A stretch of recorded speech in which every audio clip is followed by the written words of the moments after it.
చాలా సందర్భాలలో నియోజకవర్గ కేంద్రాలలో జిల్లా కేంద్రాలలో ఇందిరా పార్క్ ధర్నా చౌక్ దగ్గర అసెంబ్లీ ముట్టడి కార్యక్రమాలు మీరందరూ చాలా రోజుల నుంచి తీసుకుంటున్నారు. ప్రతి సందర్భంలో కాంగ్రెస్ పార్టీ మీకు అండగా నిలబడ్డది.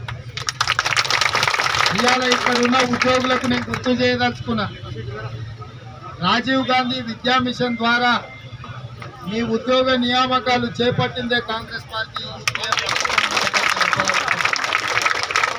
ఆనాడు మిమ్మల్ని అందరినీ దృష్టిలో పెట్టుకొని మీ సేవల్ని తీసుకోవాలని, మీ సేవలను ఉపయోగించి విద్యా వ్యాప్తి జరగాలని, పేదల యొక్క పిల్లలకు పేదలందరికీ కూడా విద్యను అందుబాటుకు తీసుకురావాలని రాజీవ్ గాంధీ విద్యా మిషన్ ద్వారా ఆనాడు సర్వశిక్ష అభియాన్ పేరు మీద మిమ్మల్ని అందరినీ నియమించడం జరిగింది.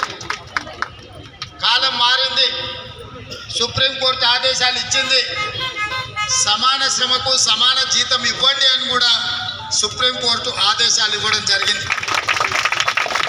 ప్రభుత్వాలు మారినాయి, మీ పేరు మారింది తప్ప మీ జీవితాలలో మార్పు రాలేదు, మీ ఉద్యోగాలు పర్మనెంట్ కాలేదు.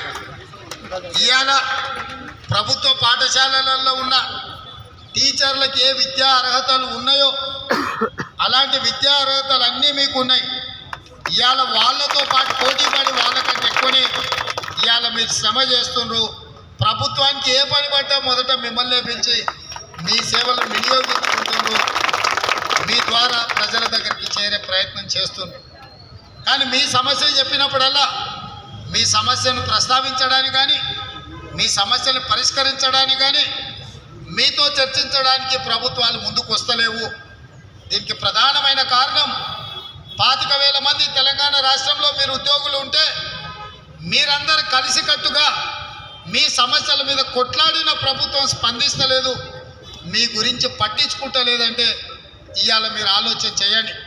మీ సమస్యలు పరిష్కరించని వాళ్ళు, మీతో చర్చించని వాళ్ళు, మీ కష్టాన్ని గుర్తించని వాళ్ళు ఈరోజు పాలకులుగా ఉంటే శాశ్వతంగా మీ సమస్య పరిష్కారం కాదు. మీరు ఇట్లనే వీధుల్లో పోరాటాలు చేస్తారు, ఈ విధంగానే టెంట్ల కింద దీక్షలు చేయాల్సిన పరిస్థితులు ఉన్నాయి. మీ సమస్యకు పరిష్కారం ఈ ప్రభుత్వం పోవడమే, చంద్రశేఖరరావు గద్దె దిగడమే. మీరు అది గుర్తించినప్పుడే మీ సమస్యకు పరిష్కారం దొరుకుతుంది. మీ పట్ల మాకున్న అభిమానం, మీ నియామకం చేపట్టిందే మేము, మీకు ఉద్యోగ అవకాశాలు ఇప్పించిందే కాంగ్రెస్ పార్టీ, ఇచ్చిందే కాంగ్రెస్ పార్టీ. మరి ఇవాళ మిమ్మల్ని ఆదుకునే బాధ్యత కూడా కాంగ్రెస్ పార్టీ తీసుకుంటుంది. కాంగ్రెస్ పార్టీ అధ్యక్షుడిగా తప్పకుండా 100 రోజుల్లో తెలంగాణ రాష్ట్రంలో కాంగ్రెస్ పార్టీ అధికారంలోకి వస్తుంది. మిమ్మల్ని మీ సంఘాల నాయకులను పిలిపించి హైదరాబాద్లో సచివాలయంలో దర్బార్గా మిమ్మల్ని కూర్చోబెట్టి మీ సమస్యలు మాట్లాడి, మా ఆడబిడ్డల సమస్యలు చాలా చెప్పిండ్రు, నేను ప్రస్తావించకపోయినా ఆ సమస్యల పట్ల నాకు అవగాహన ఉన్నది.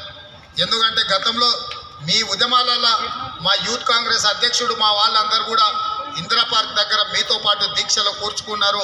ఆ రోజు నేను రాలేకపోయినా మా రాష్ట్ర యూత్ అధ్యక్షుడు శివసేనను వాళ్ళందరినీ మీకు అండగా పంపించడం జరిగింది. ఈ సమస్య పట్ల మీరు లేవనెత్తుతున్న అంశాల పట్ల నాకు సంపూర్ణమైన అవగాహన ఉన్నది. ఇవి పరిష్కరించలేనంత జటిలమైన సమస్యలు కూడా రావు. ఇవాళ ప్రభుత్వం అనుకుంటే 1 గంటల మీ సమస్యలు పరిష్కారం అవుతాయి.